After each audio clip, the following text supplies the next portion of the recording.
Au printemps, je pense qu'une des premières choses qu'on peut faire, c'est contempler son jardin. Il y a beaucoup de choses qui se passent, ça bourgeonne, ça commence à fleurir, ça pousse.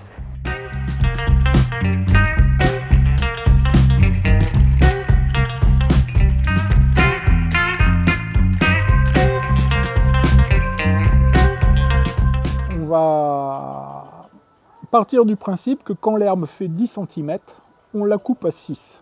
Pourquoi? Parce qu'en fait, l'herbe, il faut toujours la couper d'environ un tiers. Si on veut une herbe plus courte, on va être obligé de couper beaucoup plus souvent. Donc un bon équilibre, c'est l'herbe arrive à 10 cm, on la coupe à 6 cm. Un autre conseil important, c'est quand on respecte cette règle et donc qu'on n'a pas trop d'herbe, on peut tout à fait laisser l'herbe sur place pour qu'elle retourne nourrir le sol. Ça aurait été bien de tailler la haie un peu avant, c'est-à-dire avant mi-mars. J'ai pas eu le temps de le faire, donc du coup elle n'est pas taillée. Et maintenant la meilleure chose que j'ai à faire, c'est d'attendre. Alors pourquoi? En fait, si jamais il y a des oiseaux qui nichent dans cette haie-là, en taillant la haie, on va perdre la nichée. Ce serait dommage. Donc le mieux c'est d'attendre qu'il n'y ait plus d'oiseaux qui nichent, c'est-à-dire la mi-juillet. Les arbres ont commencé leur végétation et ce n'est plus vraiment le moment de les tailler. Donc on peut toujours faire une chose qu'on peut faire toute l'année, c'est couper du bois mort s'il y a des branches mortes.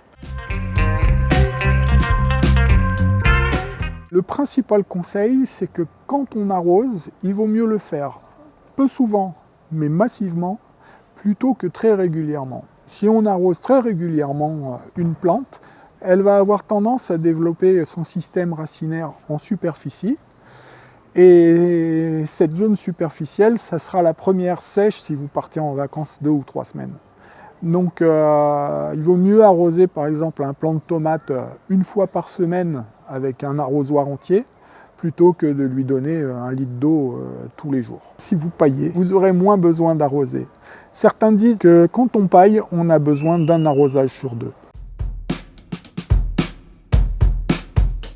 On a intérêt de couvrir la terre parce que la terre, quand elle est à nu, elle est brûlée par le soleil, elle est lessivée par l'eau et elle s'appauvrit. Quand on paille, ça va permettre de protéger la terre. On parle de paillage, ça évoque bien évidemment la paille, mais ça peut être toute matière végétale. Ce sera plus simple si cette matière végétale, elle est découpée.